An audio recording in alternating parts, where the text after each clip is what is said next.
panggil langsung juga Pak Eko. BPF berkolaborasi dengan Bapepti, Aspeptindo, Pemkot Malang, JFX, dan KPI gelar talkshow perkuat literasi perdagangan berjangka komoditi. Literasi perdagangan berjangka komoditi dianggap penting agar masyarakat terutama pelaku investasi terhindar dari penipuan. Seperti contoh kasus yang sudah terjadi, kasus investasi robot trading yang korbannya mencapai ribuan nasabah. Dalam talkshow bulan literasi perdagangan berjangka komoditi tersebut, dihadirkan 6 pemateri berkompeten, baik dari pemerintah, Bapepti, Aspeptindo, PT Clearing Berjangka Indonesia, dan PT Bursa Berjangka Jakarta. Kepala Bapepti Didit Nurjiatmoko mengatakan, dengan hadirnya bulan literasi perdagangan berjangka komoditi saat ini, diharapkan edukasi tentang perdagangan berjangka komoditi bisa lebih dalam dan menyeluruh ke seluruh lapisan masyarakat, terutama terkait dengan peraturan dan pengetahuan yang selama ini luput dari perhatian para pelaku industri maupun investor. Menurut Didit, tingkat literasi masyarakat Indonesia terhadap perdagangan berjangka komoditi masih rendah. Hal ini terlihat masih maraknya kasus korban penipuan robot trading dan trading ilegal serta ketidakpahaman masyarakat terhadap manajemen resiko. Padahal potensi industri perdagangan berjangka komoditi atau PBK sangat menjanjikan di Indonesia. Berdasarkan data Badan Pengawas Perdagangan Berjangka Komoditi Bapepti, total nilai transaksi perdagangan berjangka komoditi di tahun 2022 secara notional value mengalami kenaikan di bursa berjangka.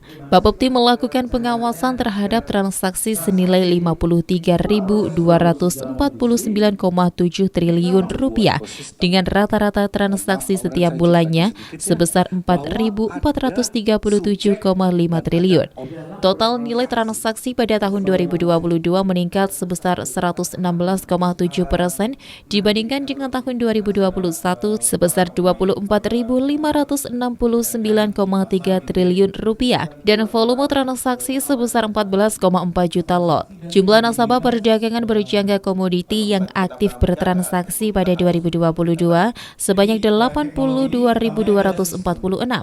Namun demikian sepanjang tahun 2022 Bapepti juga mencatat pengaduan masyarakat yang tidak sedikit.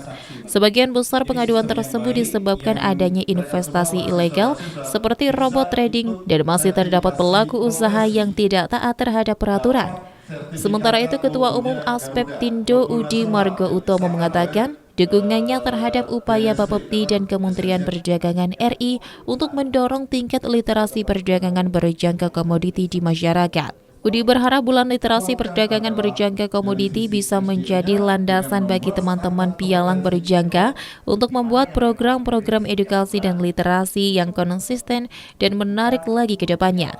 Sementara Direktur Utama PT Bursa Berjangka Jakarta, Stefanus Paulus Lumintang juga mengatakan bahwa edukasi perdagangan berjangka komoditi di industri sebenarnya sudah berjalan, namun hanya berjalan sendiri-sendiri. Dengan adanya bulan literasi perdagangan berjangka komoditi, diharapkan semua pelaku memiliki kesadaran dan tanggung jawab yang sama untuk berkomitmen menciptakan industri perdagangan berjangka komoditi yang lebih sehat dan maju.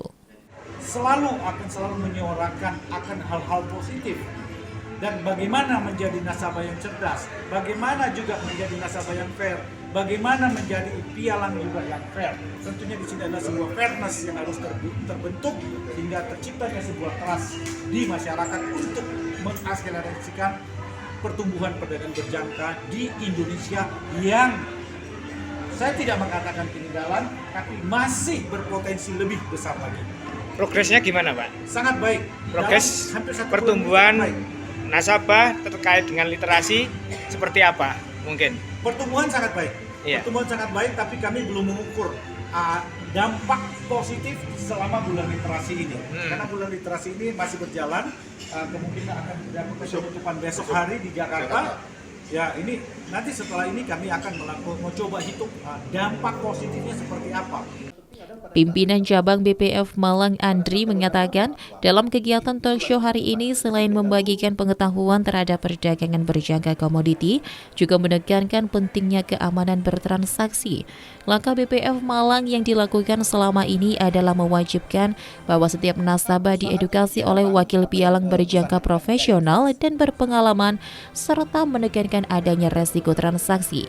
Untuk memperluas pengetahuan perdagangan berjangka komoditi, BPF Malang juga sejak lama menggandeng beberapa kampus untuk meningkatkan literasi di kalangan muda. Tujuan dari acara ini tentunya kita mau mensosialisasi tentang perdagangan berjangka komoditi ini, terutama dari segi perdagangan yang benar. Jadi kita mengajak bahwa ini adalah tahun perdagangan berjangka komoditi tahun 2023. Dengan ilustrasi ini, dengan kita usung tema memperkuat ekosistem dan keamanan transaksi perdagangan berjangka komoditi, kita berharap masyarakat khususnya Marang Raya dapat memahami dengan betul atau benar mana perdagangan berjangka komoditi yang legal. Nah, di ini kita mengajak, ayo kita trading berjangka. Keamanan itu yang seperti apa sih? Oke, keamanan itu pertama adalah harus dicek dulu keabsahan perusahaan kita di mana bertransaksi, yaitu harus daftar di Bapepti, yaitu sebagai regulator kita.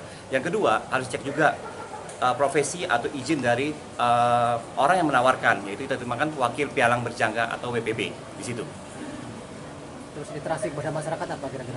Oke, literasinya ini adalah salah satunya adalah kita meningkatkan pengetahuan.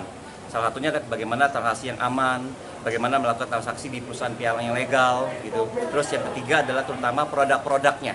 Kita tahu bahwa produk-produk ini kan banyak sekali ya sekarang variannya ya seperti itu. Tapi kita tahu bahwa produk yang paling menguntungkan tentunya produk yang kita unggul kita selalu emas saat ini. Dari tahun ke tahun tetap produk emas yang menguntungkan. Dari Kota Malang, Saiful Akbar, ATV melaporkan.